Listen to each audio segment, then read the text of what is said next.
Hi பேரண்டிகளா, இன்னைக்கு பொடலங்காய் கூட்டு பண்ண போறேன். அதுக்கு தேவையான பொருட்கள், பொடலங்காய் கூட்டுக்கு தேவையான பொருட்கள்: ஒரு சிறிய பொடலங்காய் எடுத்து நான் அரிஞ்சு வச்சிருக்கேன் பொடி பொடியா. அப்புறம் பச்சரிசி மாவு 1.5 டேபிள் ஸ்பூன், பாசிப்பருப்பு 100 கிராம், பூண்டு 5-6 பல், 2 பச்சை மிளகாய், கல்லுப்பு தேவையான அளவு, தேங்காய் எண்ணெய் 3 டேபிள் ஸ்பூன், கடுகு, கருவேப்பிலை, 1 மூடி தேங்காய் திருவி வச்சிருக்கேன், தாளிக்கிறதுக்கு வெங்காயம், சின்ன வெங்காயம், அப்புறம் கொத்தமல்லி தழை. அளவெல்லாம் டிஸ்கிரிப்ஷன் பாக்ஸ்ல கொடுத்துருக்கேன், பார்த்துக்குங்க.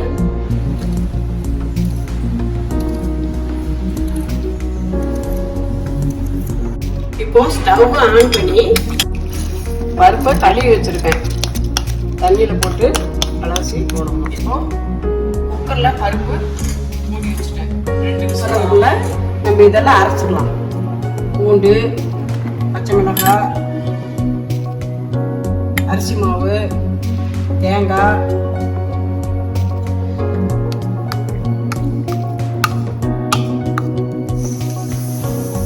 இப்போ கொஞ்சம் தண்ணி ஊற்றி அதை அரைச்சி எடுத்துக்கலாம்.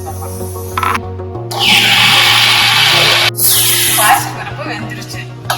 இதுலயே பொடலங்காய போட்டு ஒரு விசில் விட்டுறலாம்.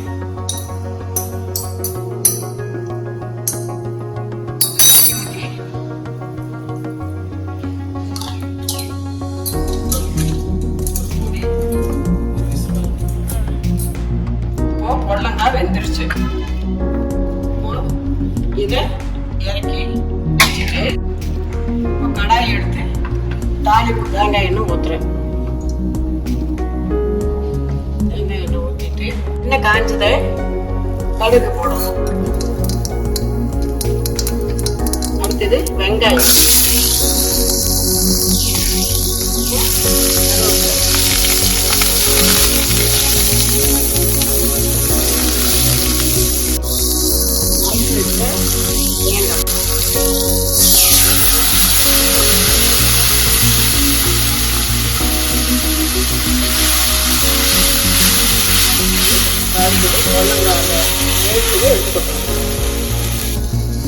இப்போ பாசிப்பருப்பு பொடலங்காயை போடலாம்.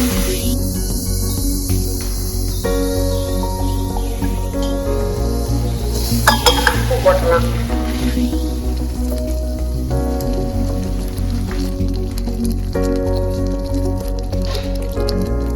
கொஞ்சம் அடுப்பு வந்து கொஞ்சம் சிம்மில் வச்சுக்கணும், ஏன்னா அடி பிடிச்சிக்கும். பருப்பு அடி பிடிச்சிக்கும், தேங்காய் எல்லாம் ஊற்றிருக்கோம்ல, அதனால அடி பிடிச்சிக்கும். கொத்தமல்லி தழை போட்டு இறக்கிடலாம். கொத்தமல்லி இப்போ மாசத்துக்கு கொஞ்சம் கொத்தமல்லி தழை போட்டு கிளறி நிறுத்திடலாம். இப்போ முடிச்சிருச்சு. பவுல்லாம் அப்படியே மாற்றி வச்சிடலாம்.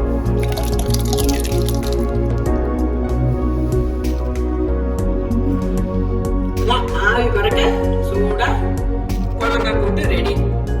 இது மாதிரி 2 வகையான பருப்புல நான் செய்வேன். பாசி பருப்பு, கடலை பருப்பு 2 செய்வேன். காய் வந்து உங்களுக்கு பிடிச்ச காய் எது வேணாலும் இதுல செய்யலாம். பீன்ஸ், முட்டைக்கோசு, பீங்காய் எது வேணாலும் போட்டு இது மாதிரி செய்யலாம். உங்களுக்கு பிடிச்சதை செய்யலாம். அப்புறம் சரி, இது செஞ்சு பாருங்க. பிடிச்சிருந்ததுன்னா குக் வித் பாட்டியை ஃபாலோ பண்ணுங்க, லைக் பண்ணுங்க. வேற ஏதாச்சும் ரெசிபி வேணும்னா கமெண்ட் பண்ணுங்க. டாடா, பை பை.